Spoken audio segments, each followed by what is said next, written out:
Bonjour à toutes et à tous et bienvenue dans Dev Café, l'émission quotidienne qui vous résume l'actualité autour du développement tout en mangeant votre pain au chocolat mais aussi votre chocolatine parce que je suis pour la paix des ménages.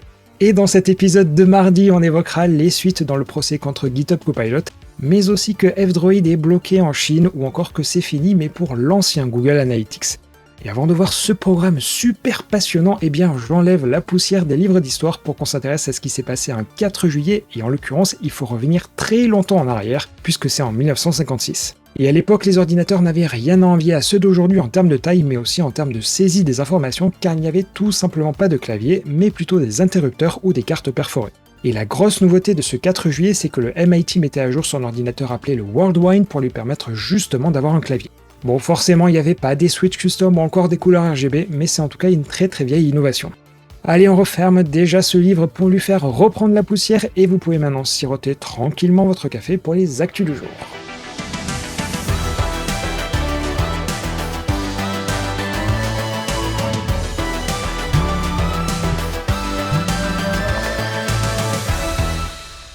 A priori, certains ont aimé, d'autres un peu moins qu'on commence par les actus généralistes, alors on va continuer aujourd'hui et selon le cas je rechangerai.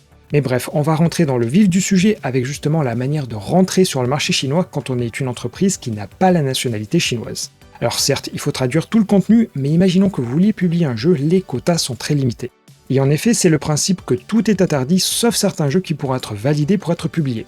Pour ça, il y a une entité dédiée et après avoir quasiment tout verrouillé pendant la période de confinement, il y a eu 466 jeux autorisés en 2022 et sur les premiers mois de 2023, ils font déjà mieux avec 500. Mais au détour d'un autre article, on apprend que rien n'est gratuit dans cette procédure car il y a deux coûts. L'un pour l'approbation initiale et ensuite une sorte de redevance annuelle et au long terme qui va consister à veiller sur les mises à jour. Et c'est un peu comme avec l'App Store et le Google Play, mais cette fois-ci c'est l'État chinois qui valide chaque mise à jour, autant dire que les guidelines de l'App Store c'est vraiment du pipi de chat. Et toujours dans cet article, on apprend que chaque jeu a ses propres coûts finalement en fonction du nombre de fonctionnalités. Et rien que le coût de publication peut monter jusqu'à 100 000 yuan, soit un peu plus de 12 000 euros. Et une fois que vous avez payé ce montant, vous avez ensuite le droit d'aller sur une plateforme de type Steam qui elle-même prendra une commission sur les ventes. Donc très clairement, si vous voulez aller en Chine, il faut en vouloir.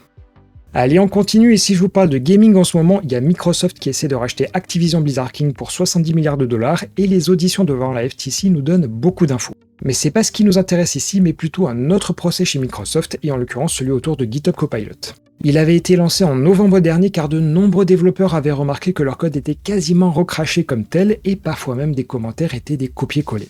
Et ça paraît relativement logique, car certes GitHub Copilot est entraîné sur une déclinaison d'OpenAI appelée Codex, mais c'est surtout la base de code public de GitHub qui est venue en renfort. Sauf que je vous l'apprendais pas, mais public ne veut pas pour autant dire open bar, car du code peut avoir des licences particulières.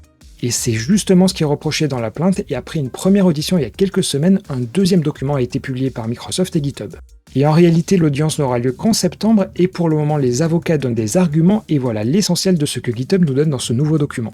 Pour eux, Copilot ne peut pas copier-coller des bouts de code car il a été pensé comme tel et il se justifie en disant que les plaignants n'ont pas pu donner des exemples précis. En revanche, Copilot a plutôt tendance à reproduire le code, c'est-à-dire que ça y ressemble très fortement, mais ce n'est pas stricto sensu la même chose. Mais voyant qu'il n'arrivait pas à gagner sur cet aspect copie pur et simple, le nouvel argument des plaignants, c'est de dire que le droit d'auteur englobe aussi le code avec un fonctionnement équivalent. Et pour essayer de lutter contre, Microsoft met en avant une section du DMCA qui parle de copies identiques et donc que leur argument ne tient pas. Et le troisième gros argument des plaignants, c'est que la responsabilité de la création d'une œuvre par une IA dont la base d'apprentissage se fait sur du code tiers, ça revient à son créateur et donc à Microsoft et à GitHub.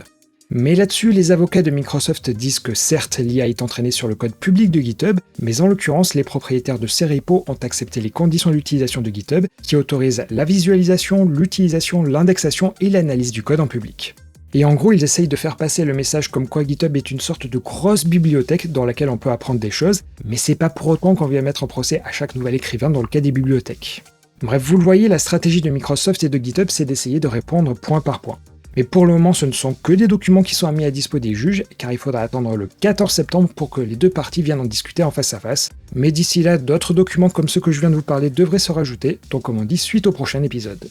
Ensuite, on va évoquer Google Analytics, et vous savez qu'en termes de RGPD, c'est normalement interdit. Mais en réalité, Google joue sur les mots, car en tant que tel, Google Analytics, c'est légal, mais c'est uniquement si vous lui envoyez des données personnelles que ça tombe dans l'illégalité, car les données, elles sortent du territoire européen.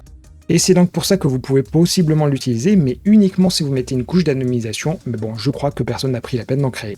Mais malgré tout, si vous voulez continuer de l'utiliser, par exemple si vous avez un site ou une appli en dehors de l'UE, c'est tout à fait possible, mais attention car depuis ce 1er juillet, Google a mis fin à ce qu'on appelait les Universal Analytics et qui se reconnaissaient par les ID qui commençaient par UA. Et normalement depuis le 1er juillet, plus aucune donnée n'est censée remonter et désormais vous devez obligatoirement passer par ce qu'ils appellent le Google Analytics 4. Mais attention là aussi, car si vous les écoutez, ils vous disent qu'ils ont fait tout le nécessaire pour le rendre compatible avec les lois européennes, mais à nouveau c'est à moitié vrai car c'est légal, mais là aussi uniquement si c'est anonymisé. D'ailleurs, si vous utilisez Firebase Analytics, c'est aussi basé sur Google Analytics 4, donc c'est exactement la même problématique. Donc en soi, il n'y a rien de nouveau derrière tout ça, mais je tenais à vous le rappeler, comme qui dirait sait-on jamais. On poursuit et c'est une mauvaise nouvelle pour F-Droid qui est la boutique d'applications open source pour Android car tout simplement elle est bloquée en Chine. Et ça passe par de l'injonction de DNS pour le renvoyer tout simplement nulle part et en l'occurrence ici toutes les requêtes elles sont redirigées vers les serveurs de Dropbox qui tout simplement ne savent pas répondre aux clients de F-Droid. Et c'est donc une manière assez maligne de la part du gouvernement chinois de faire croire que tout marche alors qu'en réalité pas du tout. Par contre niveau open source c'est un peu la cata. Tiens, d'ailleurs, à évoquer des projets Android, il semblerait que l'initiative de Google qui s'appelle Android One soit vraiment sur le déclin.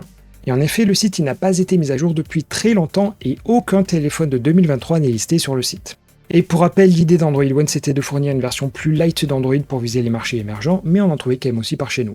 Et sur le papier, l'idée était intéressante, à savoir fournir l'interface d'Android sans aucune modification pour tout simplement réduire les temps entre chaque mise à jour et surtout éviter les bloatware. Mais bon, comme je vous l'ai dit, ça sent un tout petit peu le sapin pour Android One, alors sera-t-il au cimetière de Google? Eh bien, j'aimerais ne pas vous en reparler, mais bon, je crois que c'est une évidence. Allez, ça fait déjà pas mal d'actu, et avant de rentrer plus dans le développement, voici les actus en bref.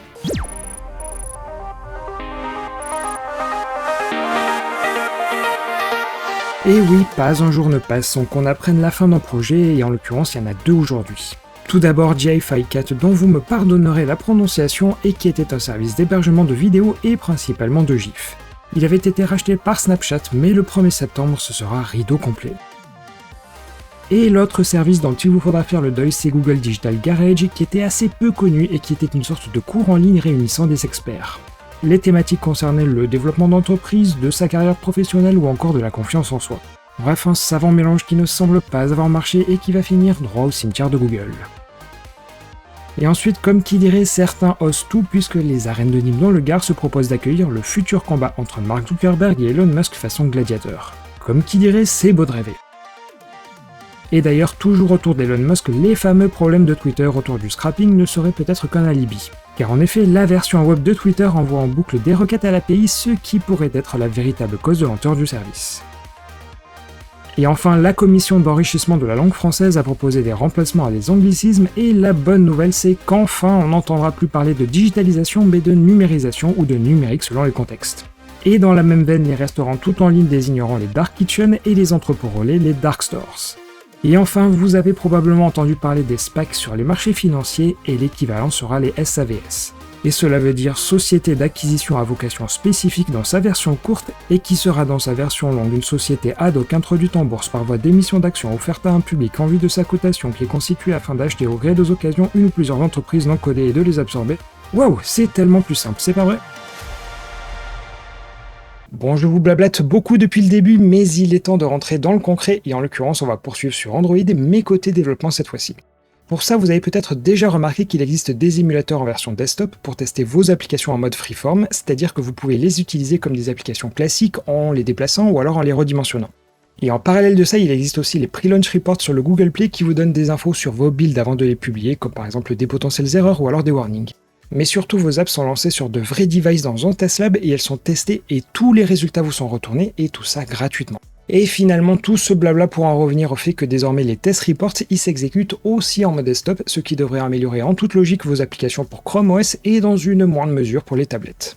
Et d'ailleurs, ça m'a permis d'apprendre que vous pouvez personnaliser les tests qui sont lancés dans les test reports avec un outil qui s'appelle Robot. En gros, c'est une sorte de scripting de test end-to-end un peu à la mode Maestro. Et on poursuit avec de l'Android sur le desktop, mais non plus sur Chrome OS, mais plutôt sur Windows 11, puisque vous devriez savoir qu'il existe le Windows Subsystem for Android. Mais autant il est plutôt pratique pour lancer des applications avec l'Amazon App Store, autant c'est beaucoup moins friendly d'utiliser des fonctionnalités plus avancées, et c'est justement le rôle de WSA Pacman. Bon, en tant que tel, c'est absolument pas nouveau, mais c'est une sorte d'installateur graphique d'application pour vous permettre d'installer à la fois des APK et des XAPK, c'est-à-dire des extensions. Et la version 1.5 de l'outil vient tout juste de sortir, alors si toutefois vous êtes sur Windows, eh bien n'hésitez pas à le mettre dans vos indispensables. On continue encore et toujours sur Android avec cette fois-ci Reddit, et comme vous le savez, beaucoup de clients ont tiré le rideau car ils ne souhaitaient tout simplement pas payer les tarifs exorbitants de l'API. Mais en revanche, si vous créez votre propre clé, le fair use est largement suffisant pour continuer de l'utiliser. Et l'idée de Revance Manager, c'est de pouvoir patcher n'importe quelle application Android, et là je pense que vous commencez à me voir venir, mais l'idée c'est de pouvoir modifier la clé d'API de vieux clients pour la remplacer par une nouvelle. Alors je vous ai bien sûr mis le lien vers le tuto dans la description, mais aussi dans le petit i. Et l'avantage c'est que ça se limite absolument pas qu'aux clients Reddit, car Revance ça marche aussi sur YouTube, TikTok, Twitch, Instagram et même Yuka. Mais selon les cas, vous devez être root pour faire les modifs, mais en tout cas, la bonne nouvelle c'est que vous n'êtes absolument pas obligé d'utiliser le site ou l'application officielle de Reddit, en tout cas sur Android. Et on termine par une info inutile donc indispensable, puisqu'un développeur s'est mis en tête de voir combien il fallait mettre de commits sur une branche pour que GitHub commence à partir en vrille. Mais après en avoir publié plus de 22 millions, il a reçu un mail pour le prévenir que son repo avait temporairement été désactivé. Et il a essayé de demander plus d'infos sur le blocage, mais à l'heure où je tourne cette vidéo, eh bien j'ai pas la suite. Allez, vous pouvez aller sur le lien, sinon je vous donnerai la suite bien évidemment demain. Et voilà, c'était tout pour ce 4 juillet, et comme toujours, j'essaie de vous parler des trains qui arrivent à l'heure et aussi ceux qui arrivent un tout petit peu en retard. En tout cas, si cette sélection vous a plu, n'hésitez pas à vous abonner à la chaîne et aussi à liker la vidéo, car tout simplement le SEO de YouTube est très friand de ce genre d'action. Allez, sur ce, je vous donne bien sûr rendez-vous demain, même heure et même endroit, et en attendant, je vous souhaite bien sûr d'écrire de beaux codes sans bug et qui satisferont aussi vos clients du premier coup. Bon, là-dessus, je crois que je rêve un tout petit peu. Allez, à demain.